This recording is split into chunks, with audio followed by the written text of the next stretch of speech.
अब ये आफ्ताब नाम का लड़का कर रहा है, इसको इस्लाम की जानकारी नहीं है, और अगर जानकारी है तो बार बार, और लड़की भी इसी के साथ बाकायदा ये है। अब जाहिर सी बात है, लड़की तो चक्कर में शादी कर ले, लड़का को गुस्सा आया, और लड़के गुस्से में कहिए या पागलपन में, जिसमें भी कह लीजिए, उसने उस श्रद्धा लड़की के गले को दबाया, और दबा करके उस वक्त तक दबाए रखा जब तक उसकी जान ना निकल गई, उसकी सांस रुक न गई, तब तक वो दबाता गया। आप YouTube आप देखिए, चैनल के अंदर देखिए कैसी तस्वीरें वायरल। ऐसा मुसलमान भी हो सकता है, ऐसा मुसलमान। अब उसके बाद लिखता है, और रिपोर्टर बयान करते हुए कहता ये है मुसलमान, मार डाला, मारने के बाद अब उस लाश को कहां फेंके, दिल्ली के अंदर रहता था वो, कहां फेंके, कहीं फेंक नहीं सकता है, पकड़े जाएंगे, मारे जाएंगे, हमें भी सजा मिलेगी, हमें भी फांसी दी जाएगी, हमें भी कत्ल कर दिया जाएगा। इस डर से उस आफ्ताब नाम ने फ्रिज खरीदा, आरी खरीदी और क्लोथिंग खरीदा, और उसके बाद आने के बाद अपने रूम के अंदर उस श्रद्धा लड़की के बॉडी को 35 टुकड़े किए। पूरा वाकया बयान है, 35 टुकड़े किए, एक नहीं, दो नहीं, तीन नहीं, 35 टुकड़े किए, और एक एक टुकड़ा करके फ्रिज के अंदर बंद कर दिया। ये जून का वाकया बयान किया जा रहा है। आज से 6 महीना पहले उसको फ्रिज के अंदर बंद रखा, और एक एक दो टुकड़ा कर करके वो आफ्ताब नाम रात के 2 बजे को अपने बाइक से निकलता था, और जंगलों के अंदर एक एक उसके एक एक बोटियों को फेंकता जाता था। कभी इस जंगल में जाता तो यहाँ फेंकता, कभी वो जंगल में जाता तो वहाँ फेंकता, कभी उस जंगल में जाता तो वहाँ फेंकता, कभी वहाँ फेंकता, कभी वहाँ फेंकता, और इस तरीके से उसने उसके बॉडी को अलग अलग जगहों के अंदर 18 दिनों तक ये फेंकता रहा, ताकि हम पुलिस के गिरफ्त से बच जाए, ताकि हमें सजा ना मिले।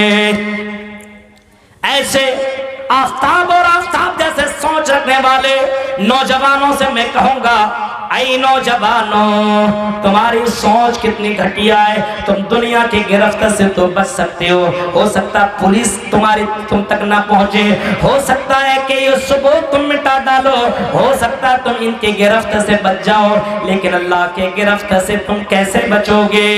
अल्लाह के गिरफ्त से तुम कैसे बच सकते हो? तुम 1000 टुकड़े कर डालो, तुम 1000 टुकड़े कर डालो, उन तमाम टुकड़ों को अल्लाह ताला जमा करेगा, और उन टुकड़ों से अल्लाह ताला पूछेगा तेरे साथ ये किसने किया? जैसे माँ के पेट के अंदर जो बच्चा है और जो बच्ची है, और अल्ट्रासाउंड के जरिए से जब पता किया जाता रहमे मादर में किया है, और पता चलता लड़का नहीं लड़की है, तो बहुत से लोग अपने उसी बच्चे को रहमे मादर के अंदर मार देते हैं, और वो बाकायदा अबॉर्शन करवा देते हैं, उसको खत्म करवा देते हैं। कुरान ने तो इसी का तज़किरा किया है, वइज़ल मौऊदतु सुइलत बिअय्यि ज़ंबिन क़ुतिलत, क़यामत के दिन पूछा जाएगा ऐसे लोगों से, ऐसे लड़कों और लड़कियों से कि तुम्हें किस गुनाह के बस तुम्हें कत्ल कर दिया गया, क्यों तुम्हें मारा गया, तुम्हारा कसूर किया था, तुम्हें क्यों मार दिया गया? मेरे भाइयों, जब रहमे मादर के अंदर बच्चा जो दुनिया में भी नहीं आया, जब ऐसे बच्चों से अल्लाह ताला सवाल कर सकता है, तो एक जवान लड़की के साथ तुम गलत काम करो, गलत संबंध बनाओ, उनके साथ एंजॉय करो, सेक्स करो, मजा लो, और जब तुम्हें फायदा मिल जाए, जब उससे कोई मतलब ना रहे, तो उसके बोटी बोटी कर दो, 35 टुकड़े उसके कट डालो, और जंगलों के अंदर फेंक करके अपने आप को बचाने की कोशिश करो। चलो अगर तुम पुलिस के गिरफ्त में ना थे, बच जाते, तो क्या तुम अल्लाह की गिरफ्त से बच सकते हो? नहीं, बिल्कुल नहीं, हरगिज़ नहीं, कतई नहीं, अल्लाह के गिरफ्त से नहीं बच सकते हो। हाँ, दुनिया वाले ने आज तुम्हें गिरफ्त किया है, आई आफ्ताब मैं तुमसे कहना चाहता हूँ, और आफ्ताब जैसे जहन रखने वाले लोगों से मैं कहना चाहता हूँ, अगर आज तुमको पुलिस ने गिरफ्त भी कर लिया है, आज अगर तुम गिरफ्त हुए हो, आज पुलिस तुम्हें क्या सजा देगी? क्या सजा देगी? बस एक बार तुम्हें मारेगी, फांसी देगी, तुम मर जाओगे बस। लेकिन आए आफ्ताब, तुमने 35 टुकड़े किए, बताओ इतने सजा और इतना डेंजर किस्म की सजा अल्लाह ही तुम्हें दे सकता है, और अल्लाह ही तुम्हें इसकी सजा तुम्हें अल्लाह ही दे सकता है। ये दुनिया वाले तुम्हें क्या सजा देंगे? बस मार देंगे, और क्या देंगे? मरने के बाद की यकीन नहीं। यार दुनिया में एंजॉय कर लो, मस्ती कर लो, क्या होगा, कुछ नहीं। इसी वजह से अपनी मर्जी के मुताबिक जिंदगी काटना, मर्जी के मुताबिक। आज देखिए सोशल मीडिया में पूरा वायरल है, और अभी इस जंगल में ले जा रहा है, उस जंगल में ले जा रहा है, वहां ले जा रहा है, हड्डियों को ढूंढा जा रहा है, यहां से वहां, वहां से वहां, वहां से वहां, और बाकायदा ढूंढा जा रहा है ताकि सबूत इकट्ठा की जाए, जमा किया जाए और इस आफताब को सजा दी जाए। मैं तो यही कहूंगा, ऐसे करने वाले को चौराहे पे खड़ा करके बीच में फांसी दी जाए, और फांसी से बढ़ करके कोई सजा हो तो वो सजा दी जाए। ये मुसलमान के नाम पर ये कलंक है, इस्लाम के नाम पर ये कलंक है।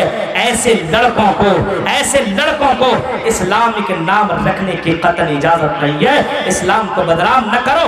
जो इस्लाम इतना शांतिपूर्वक धर्म है, जो इस्लाम ये कहता है अगर कोई आदमी अगर एक जानवर को भी मार दे बगैर किसी जुर्म के, मार दे, बिल्ली को मार दे, जानवर किसी भी बिल्ली को बगैर किसी उज्र के मार दे और घर में बांध दे, उसको न खिलाए न पिलाए और भूखे मार दे, तो अल्लाह के नबी ने ऐसे को जहन्नमी बताया है। आपने हदीसों के अंदर सुना है कि बनी इस्राइल में से एक औरत ने बिल्ली को बांध दिया और उसको खाना पीना कुछ नहीं दिया, वो बिल्ली को बांधे रखी, यहाँ तक कि बिल्ली मर गई। आप सल्लल्लाहु अलैहि वसल्लम ने फरमाया दखलन नार, वो लड़की जहन्नम में, वो औरत जहन्नम के अंदर दाखिल हो गई। यानी अल्लाह ने इस कसूर करने की वजह से और ये जुल्म करने की वजह से, एक बिल्ली को सजा देने की वजह से जब अल्लाह जहन्नम दे सकता है, तो मेरे प्यारे साथियों, इतना भयानक अंजाम करने वाला और श्रद्धा जैसी बहन को कत्ल करने वाले को अल्लाह ताला जहन्नम के अंदर नहीं डालेगा तो कहां डालेगा?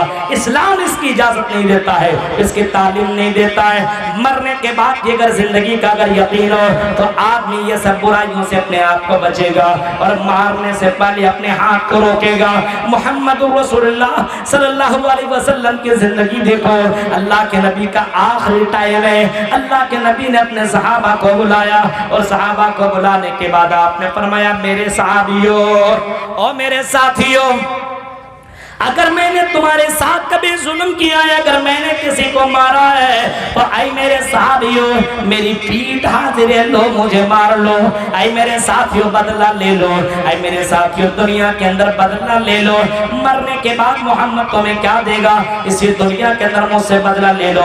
एक साहबी कहते हैं अल्लाह के नबी फला जंग में आपकी लाठी, आपकी छड़ी मेरे पीठ के ऊपर लग गई थी। आई अल्लाह के नबी मैं बदला लेना चाहता हूँ। अल्लाह के नबी सल्लल्लाहु अलैहि वसल्लम ने कहा लो मेरी पीठ हाजिर है, तुम बदला ले लो। उसने कहा कि अल्लाह के नबी मैं ऐसे बदला नहीं लूंगा, जब आपकी छड़ी मेरे जिस्म को टच की थी उस वक्त आप मेरा बदन खुला हुआ था, यानी मेरी पीठ खुली हुई थी। अल्लाह के नबी ने अपनी पीठ खोल दी और फरमाया लो बदला ले लो। वो साहबी पीछे से आया और आपको अपने गले से लगा लिया और लगाते रखा और आपने कहा, उस साहबी ने कहा फिदा का भी वो अम्मी, मेरे माँ बाप आपके ऊपर फिदा हो। अल्लाह के नबी आपसे कोई बदला लेगा, ये कैसे हो सकता है? अल्लाह के नबी आपका ये मुहर जो आपके ऊपर लगा हुआ है इसको मैं छूने की कोशिश कर रहा था, मैं कोई